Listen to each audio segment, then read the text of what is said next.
일기 신도시 특별법 윤곽 나왔다 라는 주제를 가지고 해보겠습니다. 근데 제가 여기다가 물음표를 붙여놨죠. 이 물음표의 의미는 조금 이따가 설명드리도록 하겠습니다. 오늘 이제 보도자료가 하나 나왔습니다.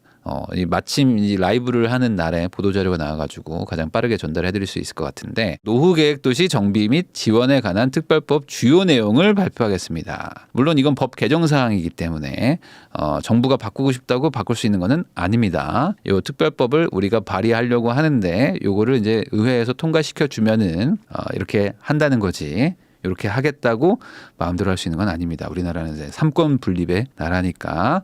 자, 그래서 이거 내용을 이제 보면은 예전에 이제 일기 신도시 특별법이라고 막 얘기가 나왔었고, 이제 그 당선 공약에도 있었습니다. 근데 이제 이게 애매하죠. 왜냐면 일기 신도시만 특혜를 주는 거냐. 아니 지금 더 낡은 뭐 지금 서울도 있고 막 다 있는데, 그 지방에도 많이 있는데 이런 데들 그냥 다 두고 보고 딱 일기 신도시 뭐 몇 개만 특별법으로 해주면 이거 안 된다라는 의견도 좀 고려를 한 것 같아요. 그래서 다시 바꾼 겁니다. 뭐냐? 노후단지 특별법으로 바꿨다라고 생각하시면 됩니다. 아니 그러면 노후단지는 전국에 많이 있고 뭐 여러 군데 있으니까 그럼 우리 단지도 해당이 될 수 있겠네라고 생각을 하시는 분들도 있으니까 이 영상을 좀 보시면 좋을 것 같아요. 자, 내용을 보면은 우선 적용 대상이 있는데, 이 특별법이 뭔지부터 좀 설명을 드릴게요. 뭐 제가 뭐 법 전공자는 아니지만 이 특별법은 말 그대로 특별한 법입니다. 그러니까 이제 기본적인 법들이 있잖아요. 뭐 건축법이 됐든 뭐 도시정비법이 됐든 뭐가 됐든 법들이 있는데, 그 법과 이 특별법이 서로 상충할 수가 있습니다. 그러니까 특별법은 뭐 예를 들어 뭐 용적률을 300%로 한다. 근데 뭐 예를 들어 다른 법에서는 200%가 맥시멈이다 라고 하면은 특별법이 우선합니다. 이 특별법이 더 상위법이라고 생각하시면 되겠습니다. 그러니까 이 특별법을 만든다는 거는 훨씬 더 강력한 규제를 하거나 아니면 훨씬 더 많이 완화를 해주거나 하고, 나중에 이 특별법을 없애버리거나 아니면 이 특별법을 잠시 뭐 유예하거나 이런 식으로 하면 기존으로 돌아가는 거죠. 그렇게 생각하시면 될 것 같아요. 자, 그래서 이 특별법 적용 대상은 노후 계획 도시다. 이게 중요한 건데, 노후와 계획 도시가 붙어 있는 거죠. 그러니까 노후했지만 계획 도시들만 대상이 된다는 겁니다.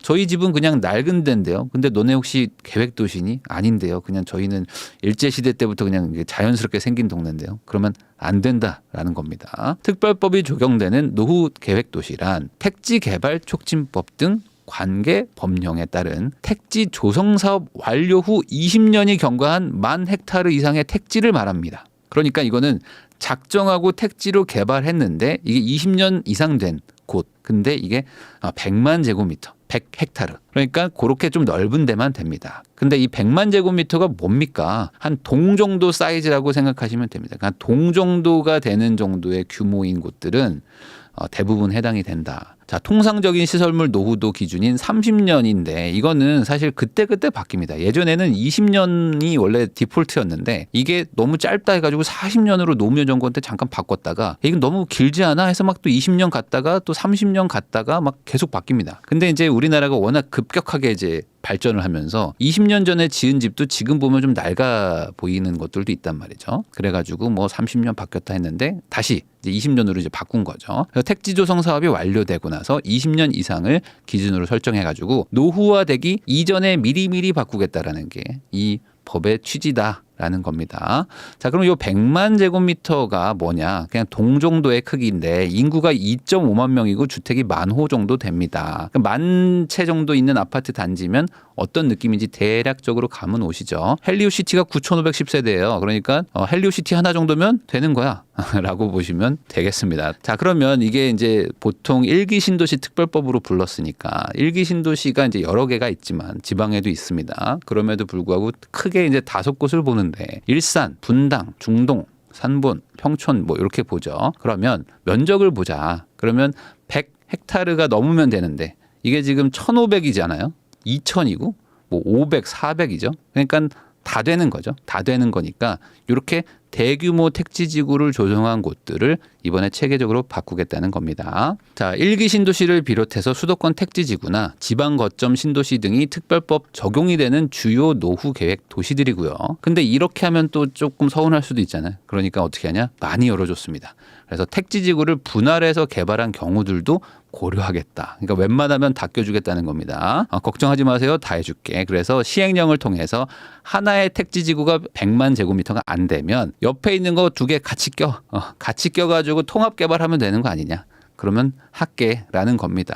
그러니까 옆에 있는 거 이렇게 대충 묶으면 얼추 다 들어갈 겁니다. 택지지구와 함께 동일한 생활권을 구성하는 연접 노후 구도심 등도 하나의 노후 계획 도시에 포함될 수 있도록 할 계획이다. 그러니까 걱정하지 마세요. 옆에까지 같이 해서 같이 할게요. 라는 겁니다. 자, 그러면 이 노후 계획 도시 정비 추진 체계도 뭐 해서 돼 있는데 요번에 나온 게 요거요. 요 국토부에서 이제 기본 방침을 정한 겁니다. 이제 100만 제곱미터 안쪽인 거는 하자. 근데 요거를 이제 누가 만들어야 돼요? 기본 계획은 이제 지자체가 뽑아야겠죠. 그러니까 지자체가 이걸 정하라는 거예요. 이 지역을 이제 특별 정비 구역으로 설정을 하고 개발할지를 정하라. 그러면 도시 재창조 사업을 위해서 특별 정비 구역을 설정을 하게 해주면 되는데 그러고 나면 이제 사업을 시행하는 거죠. 그러니까 재건축하는 거죠.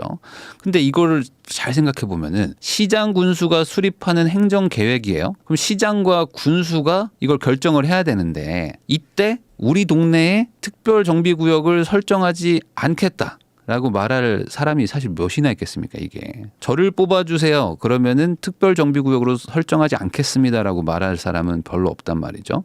그러니까 이게 지자체장이 이걸 결정한다는 거는 사실상 특별정비구역으로 웬만하면 다 지정된다는 게 아닐까라고 저는 생각이 듭니다. 그러니까 계획 도시였다면, 노후 계획 도시라면 웬만하면 될 걸로 뭐 추측할 수밖에 없지 않을까. 그래서 기본 계획에는 뭐 이러이러한 것들을 하고 시장 군수가 수립을 한 다음에 도지사가 이제 승인을 해야 되는데 뭐 도지사가 뭐 거부할 수도 있겠지만 사실상 이런 그 지역에 연관돼 있는 분들이 이런 개발 계획을 거부하기는 좀 쉽지 않으니까 많이 될 거라고 보입니다. 물론 특별 정비 구역이 된다고 해서 이 개발이 되는 거는 또 별개 얘기지만 어찌됐든 간에 선거나 이런 것들을 고려했을 때 그럴 것 같다는 거고요. 자, 그러면 이렇게 특별 정비 구역이 되면 뭘 해주냐. 우선 안전진단을 면제하거나 완화를 해준다고 하고 그리고 두 번째로 용적률을 높여준다고 합니다. 그리고 용도 지역도 상향을 시켜준대.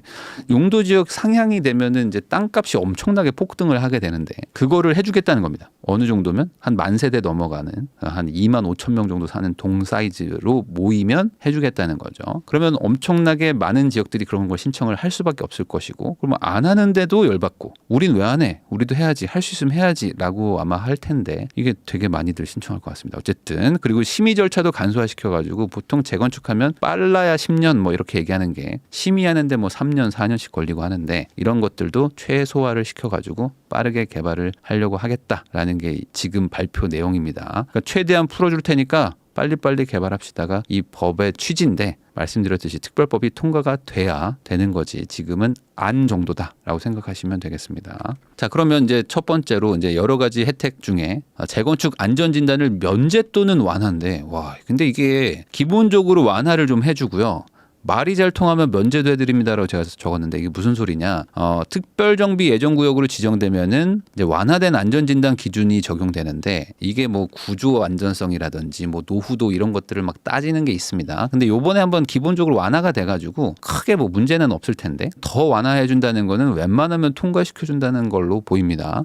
거기다가 이게 있어요. 특별정비 예정구역 내에 자족 기능을 향상시켜. 그러니까 이게 뭐 상업지구를 좀 넣는다는 겁니다. 안에 무슨 뭐 환승센터를 넣는다든지 아니면은 뭐 상업지구로 뭐 호텔이나 오피스 지역을 좀 넣으면 그 주변을 뭐 고밀도로 개발시켜 주겠다. 아니면 여기에 필요한 어떤 뭐 공원이 필요하다거나 아니면 여기 무언가가 좀 필수 시설이 필요한데 이런 것들을 너네가 말이 좀 잘 통하면 너네랑 말이 좀 잘 통하면 우리가 아예 그냥 면제시켜 줄게 라는 겁니다. 너네 20년 됐니? 근데 너무 튼튼해? 잠깐만. 그러면은 이거는 아무리 봐도 재건축은 안 되겠는데 근데 저희가 여기다가 좀 어린이 시설도 좀 넣고 뭐 이렇게 노인 복지 시설도 좀 넣고 하면은 그냥 재건축하면 안 돼요? 그럼 너네는 아무리 봐도 리모델링밖에 안 되는데 오케이. 그래. 너네랑 나랑 약간 좀 마음이 맞으니까 안전진단 야 패스. 그냥 재건축해. 이런 거라는 거예요. 그러니까 이게 지금 과하긴 하죠, 사실. 저는 뭐 이게 뭐 큰 틀에선 나쁘다고 생각은 안 하는데 사실 뭐 자기 땅을 자기가 알아서 법 내에서 하겠다는데 이걸 뭐 막을 수는 없지만 이건 플러스 알파 혜택을 막 주는 겁니다. 그리고 말 잘 통하면 면제도 해준다는 거. 자, 그리고 이제 용적률, 용도지역 등 도시 건축 규제 완화. 그러니까 이게 제일 큰 건데 면제가 됐는데 용적률이 늘어나 버리면은 20년만 채우면 다 부셔버리고 이제 용적률을 막 최대 받아가지고 엄청 높게 올려버릴 수도 있잖아요. 그러면은 이제 너도 나도 하려고 할 수도 있는데 내용을 한번 보면요. 자족 기능 강화와 기반 시설 구축을 위한 뭐 이런 거 확보해서 뭐 집도 짓겠다. 근데 용적률 규제를 좀 종상향해야 되지 않느냐. 지금 기사들을 보면은 이 500%까지 해준다 막 이런 내용이 있는데 그게 요 준주거 때문에 그렇습니다. 그러니까 이거를 지금 2종인데 2종이면 한 250인데 250%를 뭐 300이나 500까지로 늘려준다는 거예요. 준주거로 뭐 바꿔가지고 지난 정부에서는 뭐 특별 주거 지역을 뭐 설정한다 해서 뭐 400, 500을 준다고 했었는데 지금은 그런 얘기는 아닌 것 같고 그냥 이 준주거로 막 바꿔주겠다. 그러면 뭐 최대 물론 이것도 뭐 300으로 줄기도 하고 뭐 법으로 규제된 게 많은데 특별법으로 그냥 풀어주면 그만이니까 지금 예를 들어 뭐 중동이라거나 아니면은 뭐 산본이나 이런 데들은 이미 용적률이 막 220%예요. 이미 220%의 아파트들이 많이 있는데 이거를 가지고 재건축이 되겠느냐. 근데 아니다. 우리는 500으로 늘려줄 거다 하면은 이제 사업성이 엄청나게 좋아지겠죠. 그러니까 이거는 꽤 많이 풀어주는 거다라고 보면 되겠죠. 그리고 이제 리모델링을 하는 경우들도 있을 거 아닙니까? 그러면 특별정비구역 내라면 세대수를 추가 확보하게 해주겠다고 했어요. 그래서 지금은 최대 용적률을 30%까지 증가시킬 수가 있는데 15%를 더 증가하게 하면 한 45% 정도 증가가 되는 거니까 이것도 지금 용적률이 220이면은 나머지 차익만큼 수익성이 좋아지는 거라서 이 사업성이 좋아지는 걸로 볼 수 있는데 이걸 이제 수직 증축으로 더 늘려준다고 하고 있어요. 이 수직 증축이 좀 정비가 잘 안 돼가지고 좀 애매한데 어쨌든 수직 증축을 더 할 수 있게 해주겠다라고 지금 하는 것도 어쨌든 사업성을 증가시키는 겁니다. 그러면 여기까지 들으면 너무 풀어주는 거 아닌가라는 생각을 좀 하게 됩니다. 아무래도 지금 뭐 거의 뭐 2배 이상 막 풀어주는 느낌이니까. 그래서 이게 잘 될 것이냐라는 좀 의문이 들어요. 정부 안에서도 이런 얘기가 나옵니다. 이 특별정비구역이라는 거는 아무래도 다수단지를 통합할 수밖에 없기 때문에 이 사업을 원활히 추진하려고 한다. 그러면 뭘 해야 됩니까? 하나의 주체로 만들어야 된다. 그래서 조합을 여러 개를 뭐 이렇게 격자형으로 쪼개져 있으면 너네 하나씩 하지 말고 하나로 뭉쳐가지고 하나의 조합이 되라라는 거예요. 그렇게 사업을 할 수 있게 해주고 근데 이게 또 쉽지 않잖아요. 그러면은 자체적으로 하나의 조합 구성이 안 될 경우에는 이게 좀 애매한데 시장 군수가 통합으로 통합 개발 추진 역량을 갖춘 자를 단일 사업 시행자로 지정할 수 있도록 하였다. 근데 이게 가능할 거냐 좀 애매해요. 왜냐하면 시장 군수가 조합을 결정한다? 그러면 과연 들어줄 것이냐. 그리고 나머지 3개 단지들은 너는 안 뽑는다.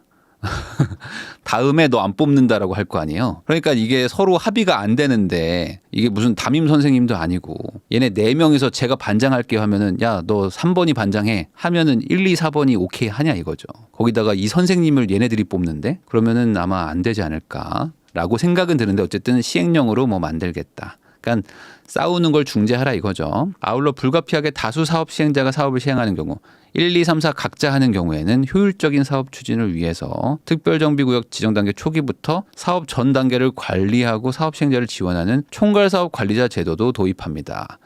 제도를 도입한다고 얘네들이 말을 들을까? 라는 거는 좀 의문입니다. 제도가 없어서 말을 안 듣는 걸까요? 그건 아니잖아요. 대부분 그냥 각자 생각이 다른데 이 10,000명, 20,000명을 하나로 묶어서 해야 되는데 관리자만 생기면 되는 건지는 좀 애매한 부분이 있습니다. 그래서 어쨌든 이렇게 잘하겠다는 겁니다. 그러면 이제 이거는 어떻게 해결한다고 치고 그러면 이주 문제가 심각하겠죠. 기본적으로 뭐 몇만 명, 뭐 어떤 곳은 막 10만 명, 20만 명이 한 번에 막 움직여야 될 수도 있잖아요. 그러면 이주 문제가 심각할 텐데 이 대규모 이주 문제를 어떻게 해결을 할 것인가.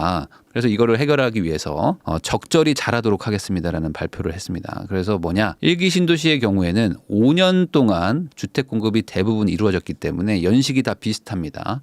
그러니까 동시에 이주를 하고 동시에 또 집을 지어서 다시 들어오면 또 대규모 공실이 생기고 뭐 이런 것들이 이어지니까 체계적인 이주 대책이 수립이 필요하죠. 그래서 적절하게 잘할 건데 어떻게 하냐? 정부와 지자체가 이주 대책이 계획대로 시행되도록 이주 대책 사업 시행자를 지정해가지고 아마 뭐 LH가 되겠죠. LH가 어디 옆에다가 이주 단지를 하나 조성을 하고요. 그럼 여기에다가 이제 한번 들어가서 잠깐만 살고 계세요. 그럼 저희가 여기 적절하게 지금 공사를 싹 해가지고 빈집을 이제 많이 만들어 놓겠습니다. 그럼 다시 일로 들어오시면 옆에 있는 자 너네들 다시 들어가시고 여기다 또 적절하게 또 빨리 지어가지고 후다닥 다시 들어오시면 또 옆에 있는 애들도 여기로 들어가시고 그럼 여기 이주 단지는 이미 이제 6년 차에서 8년 차 된 이제 신축은 아니겠죠. 근데 이거는 또 누가 분양을 받는 건지 그럼 이건 임대로 가는 건지 이제 좀 애매합니다. 근데 이것도 이제 적절하게 잘 하려고 한다 이겁니다. 자, 그러면 여기까지 듣고 나면 이제 또 애매한 부분이 또 하나가 있어요. 뭐냐? 이 합의가 될 거냐. 보도자료에도 특별정비구역은 각종 특례가 집중된다고 써놨습니다. 그래가지고 이 적정 수준의 초과이익을 환수하겠다라고 또 해놨어요.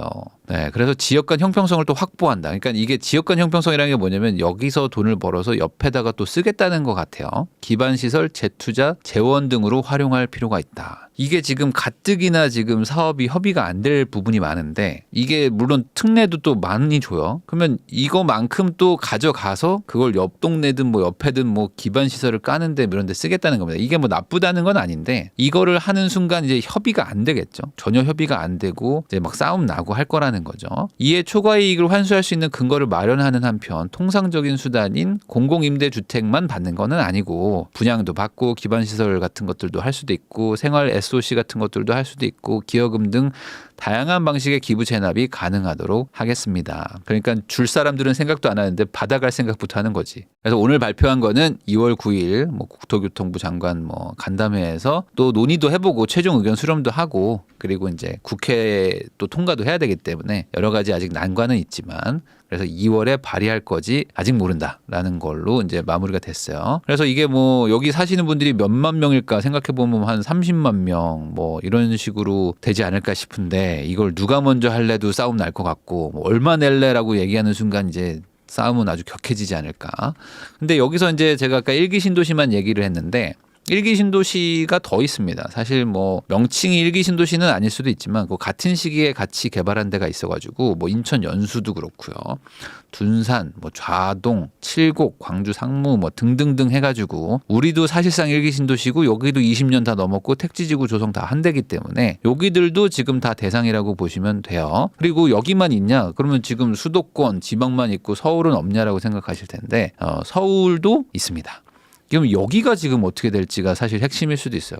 왜냐면 서울 안쪽의 택지지구는 그러면은 일기 신도시보다 위치가 더 좋은데 여기도 지금 이게 적용이 될 거란 말이죠. 그래서 어디 있냐 보면은 뭐 고덕도 있습니다. 고덕 신도시 말고요. 20, 30년 된 아파트들도 있고 목동 가장 유명한 데가 이제 목동 같은 데겠죠. 그리고 뭐 개포동도 있고요. 상계동도 있고 중계동도 있고 뭐 수서도 있고 신내도 있고 성산도 있어요. 그러니까 이런 곳들은 서울 내에 있고 그리고 또 대단지로 택지지구가 조성돼 있는데 뭐 노원 같은데 창동 뭐 이런 데들은 그럼 이런 데들도 지금 요번에 다 합쳐져 가지고 용적률을 막 500%를 받아가지고 물론 최대지만 그러면 엄청나게 고밀도 개발로 갑자기 또 바뀌게 되는 거라서 큰 어떤 뇌강 같은 게 되지 않을까라고 생각을 합니다. 이거 싸움도 많이 날 것 같지만 또 이거 하나 가지고 또 많은 또 변화가 생길 수도 있어서 이게 이렇게 쉽게 말할 수 있는 그런 정책인가라는 거에 대해서 좀 의문이 있어요. 자, 아까부터 제가 약간 좀 부정적으로 얘기한 부분이 있는데 왜 그러냐면 이걸 아주 단순하게 생각을 해봐도 이게 쉽게 되지는 않을 수 있다. 그러면 이 원대한 계획에는 세부 디테일들이 필요한데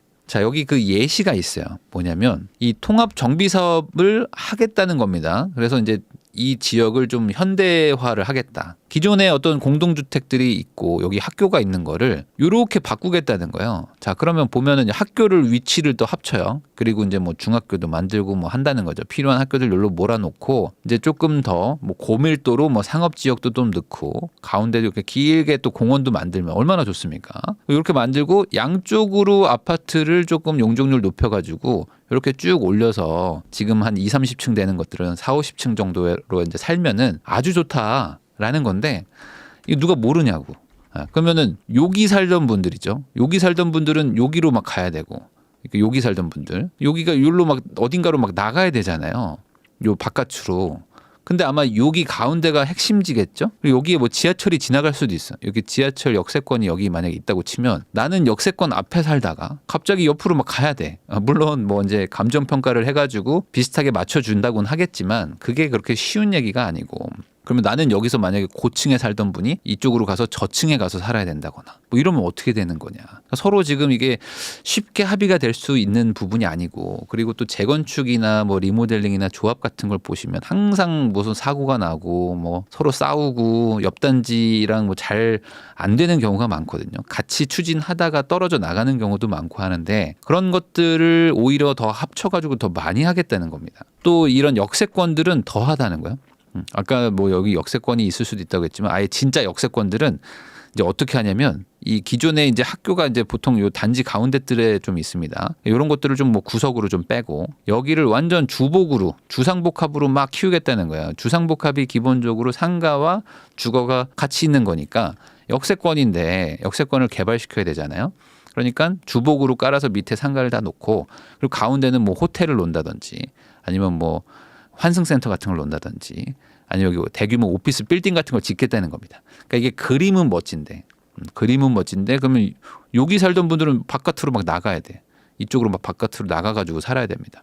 역 근처에 살던 분들이 더 멀리 가면 전 싫다, 전 그냥 지금대로 살래요 라고 하는 분들이 분명히 나올 텐데, 이거를 어떻게 협의가 가능할지 좀 애매합니다. 그리고 이런 문제도 있습니다. 뭐냐면 요 단지마다 용적률이 다를 수가 있어요.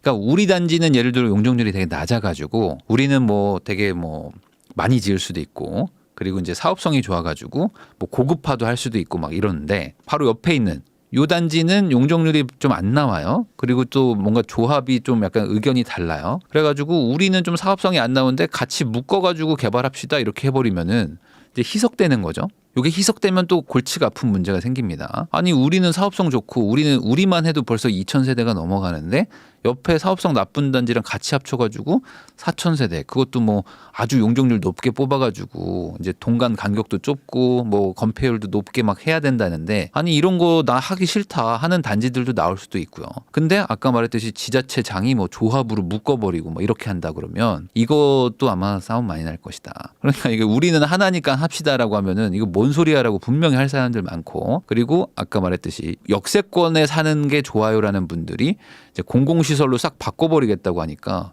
이거 용납 못해 라는 주민들도 많을 수 있습니다. 거기다가 가장 큰 거, 이게 다 연식이 비슷하다 보니까 선도적으로 해야 되는 단지 지구가 나오겠죠. 그러면 선도지구, 요 선도단지는 누가 될 거냐를 누가 정하냐, 이게 가장 큰 문제입니다. 누가 먼저 할지 누가 정하죠? 과연 시장이 정할 수가 있나? 라고 생각하면 정할 수 있을까요? 못 정하겠죠. 그러면 연장자 순으로, 연식 많은 순으로 할 거냐? 그것도 안 될 것이고. 그러니까 이게 참 문제가 많고, 거기다가 저는 왜 일로 가서 살아야 되죠? 라는 사람들을 어떻게 설득할 것이냐.